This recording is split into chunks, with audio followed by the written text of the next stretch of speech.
नमस्कार, मैं हूं गौरव। चलिए देखते हैं उत्तराखंड की आज की सभी 10 बड़ी और ताज़ा खबरें। रोजाना उत्तराखंड की बड़ी खबरों के लिए अभी चैनल को सब्सक्राइब कर लीजिए।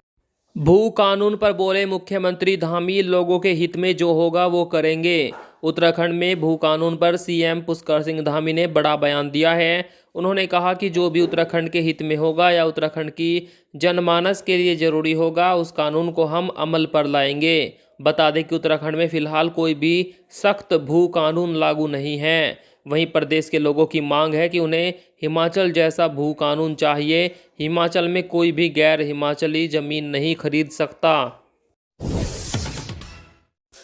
उत्तराखंड में फर्जी रिपोर्ट लेकर घूम रहे पर्यटक। उत्तराखंड में अब पड़ोसी राज्यों यूपी, दिल्ली, पंजाब और हरियाणा से आ रहे पर्यटक फर्जी कोरोना की रिपोर्ट लेकर घूम रहे हैं। वहीं पर्यटकों की संख्या बढ़ने के साथ ही कोरोना की जांच भी कम हो रही है। बता दें कि पिछले 5 दिनों के अंदर ही करीब 100 रिपोर्ट स्वास्थ्य विभाग ने जांच के लिए ली थी, जिनके फर्जी होने की बात सामने आई।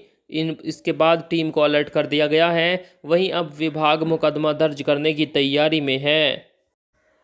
दोस्तों, इससे खतरा उत्तराखंड को ही होगा। उत्तराखंड सरकार ने बिना कोरोना रिपोर्ट के उत्तराखंड में एंट्री पर बैन लगा दिया है, लेकिन अब लोगों ने फर्जी तरीका निकाल लिया है। लोग फर्जी कोरोना रिपोर्ट लेकर आ रहे हैं, भले ही वह कोरोना संक्रमित क्यों ना हो। उत्तराखंड में अब कोरोना मरीज थोड़े कम हो रहे हैं, लेकिन बाहर से आने वाली भीड़ एक बार फिर उत्तराखंड के लिए खतरा साबित ना हो जाए, ऐसी संभावना है।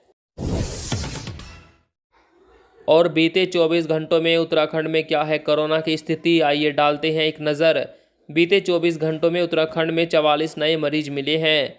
वहीं कोई भी मौत नहीं हुई।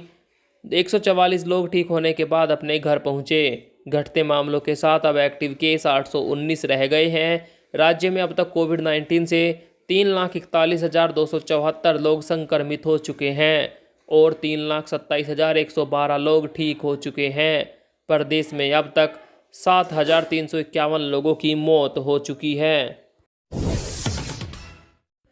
बेरोजगारों के लिए बड़ी खबर आ गई, बहुत बड़ी भर्ती। सिंचाई विभाग में 2000 से ज़्यादा पदों पर होगी भर्तियां। उत्तराखंड में सिंचाई विभाग जल्द ही 2046 पदों पर भर्ती करने की तैयारी कर रहा है। यह भर्ती समूह क से लेकर समूह ग तक रिक्त सीधी भर्ती व पदोन्नति के माध्यम से होगी। इसको लेकर सिंचाई मंत्री सतपाल महाराज ने विभाग को निर्देश दे दिए हैं। उन्होंने कहा, जल्द ही पदों को भरने की प्रक्रिया शुरू की जाए ताकि कोरोना काल में युवाओं को राहत मिल सके। वहीं समय पर निर्माण कार्य पूरा करने के भी निर्देश दिए। उत्तराखंड में बूथ स्तर पर एक्टिव होंगे आईटी सेल के कार्यकर्ता। प्रदेश में विधानसभा चुनाव को लेकर कांग्रेस पार्टी ने तैयारियां शुरू कर दी है। अब पार्टी ऑनलाइन स्तर पर चुनाव की तैयारी करने में लगी है। पार्टी के पदाधिकारियों ने बताया कि पार्टी कार्यकर्ता न सिर्फ भाजपा सरकार की नाकामियों को जनता तक रखेंगे, बल्कि बूथ स्तर पर आम लोगों को व्हाट्सएप ग्रुप पर जोड़कर पार्टी की रीति नीति से लोगों को अवगत कराएंगे। मानसरोवर यात्रा पर जाने वाले श्रद्धालुओं को मिलेगा अब 50,000 रुपये का अनुदान। उत्तराखंड सरकार ने कैलाश मानसरोवर यात्रा पर जाने वाले प्रदेश के श्रद्धालुओं के लिए अनुदान राशि दोगुनी कर दी है। पर्यटन मंत्री सतपाल महाराज ने कहा कि अब सरकार की ओर से श्रद्धालुओं को 50,000 रुपये अनुदान दिया जाएगा। पहले सरकार की तरफ से 25,000 रुपये अनुदान के रूप में दिए जाते थे। वहीं स्वदेश दर्शन योजना के तहत टिहरी में इको एवं एडवेंचर डेस्टिनेशन के लिए 69 करोड़ 71 लाख रुपए का बजट भी जारी किया जा चुका है। मंत्री सतपाल ने कहा, जल्द भरे जाएंगे संस्कृति और पर्यटन विभाग के सभी खाली पद। लंबे समय से पर्यटन और संस्कृति विभाग में खाली पड़े पदों को भरने के लिए कैबिनेट मंत्री सतपाल महाराज ने निर्देश दिए हैं। उन्होंने कहा कि दोनों विभाग में जितने भी पद खाली हैं, उन्हें जल्द से जल्द भरा जाएगा। इसी के साथ उन्होंने 100% बजट खर्च करने की हिदायत देने के साथ कार्यों में लापरवाही बरतने पर सख्त कार्रवाई करने की चेतावनी भी दी। कांवड़ यात्रा पर सरकार का बड़ा फैसला। कोरोना काल में कांवड़ यात्रा को लेकर मुख्यमंत्री पुष्कर सिंह धामी ने बड़ा फैसला लिया है। उन्होंने कांवड़ यात्रा पर रोक लगा दी है। इससे पहले कांवड़ यात्रा को लेकर कयास लगाए जा रहे थे कि कुछ प्रोटोकॉल को लेकर सरकार यात्रा शुरू कर सकती है। वहीं इससे पहले धामी यूपी के मुख्यमंत्री योगी आदित्यनाथ से इस संबंध में बात कर चुके थे। साथ ही आईएमए भी मुख्यमंत्री को कांवड़ यात्रा को रोकने को लेकर पत्र लिख चुका है। उत्तराखंड चुनाव को लेकर राहुल गांधी ने कांग्रेस नेताओं के साथ की बैठक। कांग्रेस के पूर्व अध्यक्ष राहुल गांधी ने उत्तराखंड विधानसभा चुनाव को लेकर प्रदेश के नेताओं के साथ बैठक की। राहुल ने सबसे पहले पूर्व मुख्यमंत्री हरीश रावत के साथ बैठक की। इसके बाद प्रदेशाध्यक्ष प्रीतम सिंह, पूर्व अध्यक्ष किशोर उपाध्याय और राष्ट्रीय सचिव मोहम्मद निजामुद्दीन और प्रकाश जोशी के साथ अलग अलग मुलाकात की। जानकारी के अनुसार इस बैठक का उद्देश्य चुनावी तैयारियों की समीक्षा करना और रणनीति बनाना है। गंगोत्री और यमुनोत्री हाईवे तीसरे दिन भी 7 घंटे के लिए बंद। उत्तराखंड में लगातार बारिश के चलते कई सड़कें बंद हो गई है।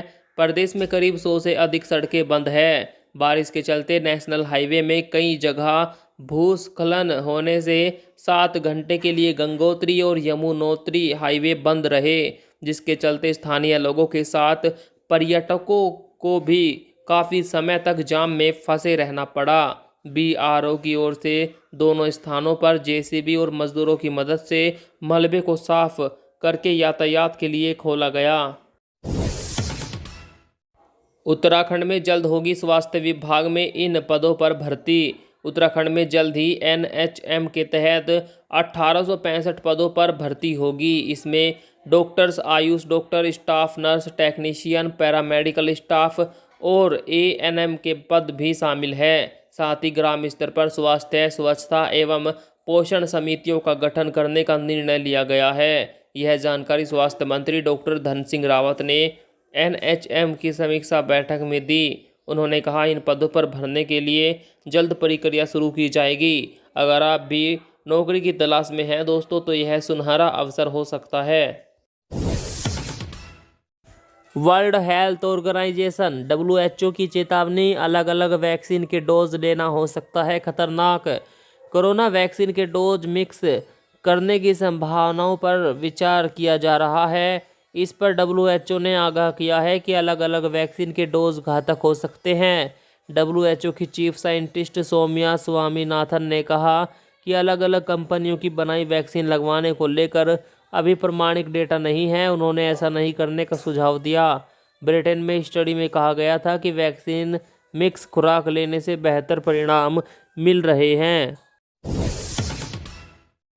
देश में आ गई कोरोना की तीसरी लहर, जाने माने वैज्ञानिक ने किया दावा। हैदराबाद के जाने माने भौतिक वैज्ञानिक डॉक्टर विपिन श्रीवास्तव ने दावा किया है कि देश में 4 जुलाई को ही तीसरी लहर आ चुकी है। डॉक्टर का कहना है कि 4 जुलाई से कोरोना संक्रमण के नए मामले और मौतें इस बात का इशारा कर रही है देश में तीसरी लहर ने दस्तक दे दी है। बता दें कि डॉक्टर विपिन देश में पिछले 463 दिनों में संक्रमण के मामले और उससे मौतों की संख्या के आंकड़ों के अध्ययन के बाद यह दावा कर रहे हैं। प्रधानमंत्री मोदी ने पूछा मन की बात का विषय, लोगों ने लगाई लंबी लिस्ट। प्रधानमंत्री मोदी हर महीने रविवार को मन की बात कार्यक्रम करते हैं। हर बार की तरह इस बार भी पीएम मोदी ने मन की बात से जुड़ेंगे। इसके लिए आवाम से पूछा है कि किन विषयों को इस महीने के मन की बात कार्यक्रम में शामिल करना चाहेंगे। पीएम के इस सवाल पर लोग कई टॉपिक्स की लिस्ट शेयर कर रहे हैं। एक यूजर ने लिखा पेट्रोल से लेकर गैस के बढ़ते दाम तक। एक ने लिखा बेरोजगारी गरीबी पर बात करो। उत्तराखंड में सामने आए ब्लैक फंगस के 550 के करीब केस, 106 की मौत। उत्तराखंड में अब तक ब्लैक फंगस के 530 मामले सामने आए और 106 की मौत हो चुकी है। इनमें जिलेवार देहरादून में 480 मामले सामने आए, जिनमें 120 की मौत हुई। सबसे ज़्यादा 361 मामले ऋषिकेश एम्स में सामने आ चुके हैं, जिनमें 120 की मौत हो गई। नैनीताल में अब तक 36 मामले सामने आए, जिसमें 7 लोगों की मौत हो चुकी है।